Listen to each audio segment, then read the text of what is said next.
नमस्कार भक्तों, स्वागत है हमारे चैनल वास्तु संसार में। भक्तों, आप सभी को ज्येष्ठ पूर्णिमा की हार्दिक शुभकामनाएं। सनातन धर्म में ज्येष्ठ माह की पूर्णिमा का विशेष महत्व होता है। इस दिन भक्त सत्यनारायण व्रत रखते हैं और गंगा में स्नान करते हैं।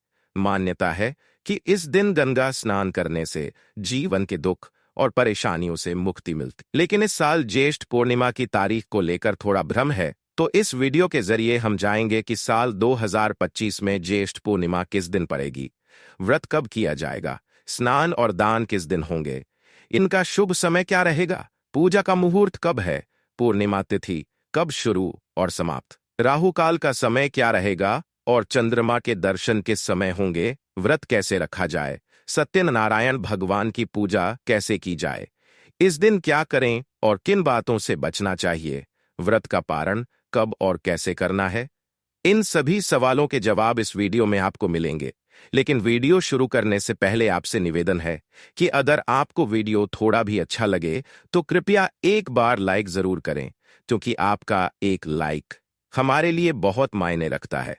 और भगवान सत्यनारायण की कृपा पाने के लिए कमेंट बॉक्स में लिखें जय सत्यनारायण भगवान या जय श्री हरि। तो अब बात करते हैं ज्येष्ठ पूर्णिमा की। हिंदू धर्म में इस दिन को बहुत ही पवित्र माना गया है। यह दिन मां लक्ष्मी और भगवान विष्णु को समर्पित होता है। मान्यता है कि इस दिन पूजा और व्रत करने से इच्छाएं पूरी होती है। इस दिन पवित्र नदियों में स्नान करना और जरूरतमंदों को दान देना बहुत ही पुण्यकारी माना गया है।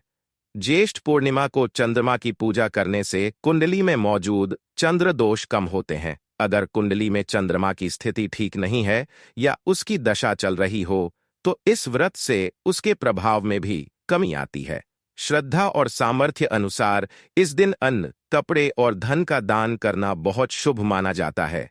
ज्येष्ठ पूर्णिमा के दिन भगवान सत्यनारायण की कथा सुनना भी बहुत फलदायी होता है और इससे घर में सुख शांति बनी रहती है। इसे वट पूर्णिमा भी कहा जाता है। इस दिन महिलाएं वट सावित्री व्रत करती हैं और अपने पति की लंबी उम्र और अच्छे स्वास्थ्य की कामना करते हुए निर्जला व्रत रखती है तथा वट यानी बरगद के पेड़ की पूजा करती है। अब जानते हैं कि साल 2025 में ज्येष्ठ पूर्णिमा कब पड़ेगी, व्रत किस दिन करना है, स्नान और दान कब करना है और पूजा का शुभ समय क्या होगा, राहुकाल कब से कब तक रहेगा, इन सब की जानकारी भी आपको मिलती है। तो आपको बता दें कि इस वर्ष ज्येष्ठ माह की पूर्णिमा तिथि की शुरुआत 10 जून 2025 को सुबह 11:35 पर होगी और यह तिथि समाप्त होगी 11 जून 2025 को दोपहर 1:13 पर। इस आधार पर इस साल ज्येष्ठ पूर्णिमा का व्रत 10 जून 2025 को मंगलवार के दिन रखा जाएगा और इसी दिन वट पूर्णिमा व्रत भी मनाया जाएगा, जबकि स्नान और दान की पूर्णिमा 11 जून 2025 बुधवार को पड़ेगी।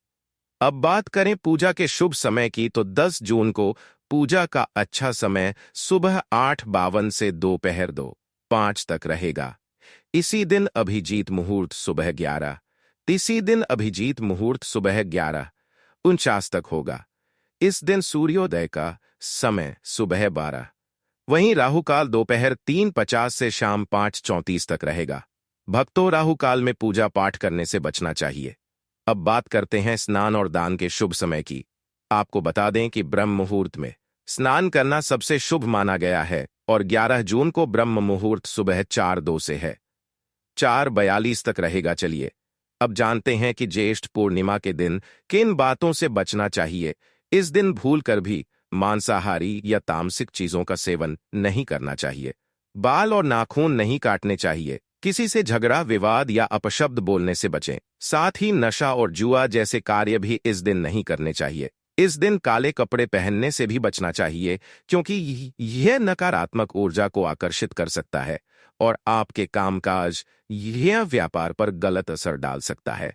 दान या पूजा के समय भी काले रंग के सामान का उपयोग ना करें, क्योंकि इससे चंद्रमा की स्थिति कमजोर हो सकती है और राहु का असर बढ़ सकता है।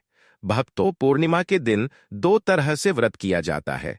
कुछ लोग दिन भर व्रत रखने के बाद शाम को चंद्रमा को अर्घ्य देकर व्रत खोलते हैं और कुछ लोग भगवान सत्यनारायण के नाम पर व्रत करते हैं। सत्यनारायण व्रत में सुबह स्नान आदि के बाद भगवान की पूजा की जाती है, उनकी कथा सुनाई जाती है और फिर उन्हें भोग लगाकर अपहरण या सायंकाल में व्रत खोला जाता है। दो की विधि लगभग एक जैसी होती है और पूजा की सामग्री भी एक ही रहती है। चंद्रमा की पूजा की विधि भी इसी में सम्मिलित होती है। भक्तों, पूर्णिमा के दिन आपको सूर्योदय से पहले उठना चाहिए। अगर संभव हो तो गंगा स्नान करें और अगर न कर सकें तो घर पर ही गंगा जल से स्नान करके उसी फल की प्राप्ति कर सकते हैं। इसके लिए पहले स्नान वाली बाल्टी को अच्छी तरह धो लें, उसमें थोड़ा सा गंगा जल डालें और फिर उसमें शुद्ध जल भरें। स्नान करते समय हर हर गंगे का उच्चारण करें। स्नान के बाद साफ कपड़े पहनें और अपने घर के मंदिर की सफाई करें। पूजा स्थल पर गंगा जल छिड़क कर उसे शुद्ध करें। सबसे पहले किसी शांत और साफ जगह पर पूर्व या उत्तर दिशा की ओर मुख करके बैठ जाएं। पूजा में लगने वाली सारी सामग्री पास में रख लें। अब जानते हैं कि पूजन में कौन कौन सी चीजें चाहिए होंगी। इसमें रोली, मौली, अक्षत, पान, सुपारी, लौंग, इलायची, धूप, दीपक, इत्र, जनेऊ, फूलों की माला, फल और मिठाई आदि शामिल करें। साथ ही दक्षिणा देना भी जरूरी होता है। जल के लिए एक लोटा रखें जिसमें थोड़ा सा गंगा जल डालें और फिर उसमें शुद्ध जल भर लें। सारी सामग्री एक जगह जमा करके आसन पर बैठ जाएं। फिर एक लकड़ी की चौकी या पाटा लें, उस पर पीले रंग का कपड़ा बिछाएं और भगवान का स्थान तय करें। जो भक्त सत्यनारायण भगवान की पूजा कर रहे हैं वे उनकी तस्वीर रखें और अगर चंद्रमा का व्रत कर रहे हैं तो भी भगवान सत्यनारायण या लक्ष्मी नारायण की तस्वीर या मूर्ति को रखें। अब सबसे पहले व्रत और पूजा का संकल्प लें। इसके लिए सीधे हाथ में थोड़ा जल, पुष्प, अक्षत और एक सिक्का लें। भगवान सत्यनारायण का ध्यान करें और अपना नाम, गोत्र, स्थान का नाम, मकान नंबर और शहर का नाम लेते हुए भगवान से प्रार्थना करें कि यह पूजा और व्रत बिना किसी बाधा के पूरा हो जाए। आप जो भी इच्छा रखते हैं वह भी भगवान से कहें। इसके बाद संकल्प की चीजें भगवान के चरणों में अर्पित करें। संकल्प करने के बाद पूजा की शुरुआत करें। सबसे पहले भगवान गणेश का ध्यान करें और फिर सत्यनारायण भगवान को स्मरण करें और निवेदन करें कि वे इस पूजा को स्वीकार करें। फिर भगवान को जल अर्पित करें। इसके बाद पंचामृत से स्नान कराएं। पंचामृत बनाने के लिए कच्चा दूध, दही, घी, शहद और शक्कर मिलाएं। यदि आपके पास धातु की मूर्ति है तो सीधे स्नान कराएं और अगर केवल तस्वीर है तो एक फूल लें और उसमें पंचामृत लगाकर भगवान को अर्पित करें। स्नान के बाद साफ जल से भी स्नान कराएं, यानी फिर से जल अर्पित करें। अब भगवान को वस्त्र के रूप में मौली का एक छोटा टुकड़ा अर्पित करें और जनेऊ चढ़ाएं। जनेऊ पर पहले रोली लगाकर तिलक करें, फिर शुद्ध घी का दीपक जलाएं और धूप दिखाएं। अब एक फूल या रुई में इत्र लगाकर भगवान को अर्पित करें। फिर रोली या चंदन का तिलक लगाएं, अक्षर चढ़ाएं और फूलों की माला भगवान को अर्पित करें। अब दीपक को बिना हाथ में उठाए हाथ से भगवान को दीप दिखाएं या फूल में धूप लगाकर उन्हें अर्पित करें। अंत में भगवान को भोग लगाएं, जिसमें फल, मिठाई, मिश्री, बताशा और खासकर पंचामृत और पंजीरी जरूर रखें। साथ में तुलसी का पत्ता रखना ना भूलें। भोग लगाने के बाद थोड़ा जल लेकर आचमन करें। फिर भगवान को पान के पत्ते पर 2 लौंग, 1 इलायची और 1 सुपारी रखकर अर्पित करें। इसके बाद अपनी श्रद्धानुसार भगवान को दक्षिणा अर्पित करें। फिर हाथ जोड़कर भगवान सत्यनारायण से प्रार्थना करें, हे प्रभु, हमारे इस व्रत और पूजा को स्वीकार करें। यदि कोई भूल हुई हो तो क्षमा करें। अपनी मन की इच्छा भी भगवान के सामने कहे। अब भगवान सत्यनारायण की कथा पढ़े या ध्यान से सुने। उसके बाद अगर संभव हो तो एक छोटा सा हवन करे। अब आरती करे और पूरे विधि विधान से पूजा को पूरा करें। फिर सभी लोगों को प्रसाद बांटे और अंत में स्वयं प्रसाद ले और फिर भोजन करें। ध्यान रहे कि पहले प्रसाद ले, उसके बाद ही भोजन करें। अब जानते हैं कि व्रत कब करना है और पूजा का शुभ समय क्या रहेगा, लेकिन उससे पहले समझ लेते हैं चंद्र अर्घ्य और पूजन की विधि। जब शाम को चंद्रमा उदय हो तब उसे अर्घ्य देना होता है। अर्घ्य देने के लिए एक लोटे में शुद्ध जल लें, उसमें थोड़ा कच्चा दूध मिलाएं, कुछ पुष्प डालें और थोड़े अक्षत भी मिलाएं।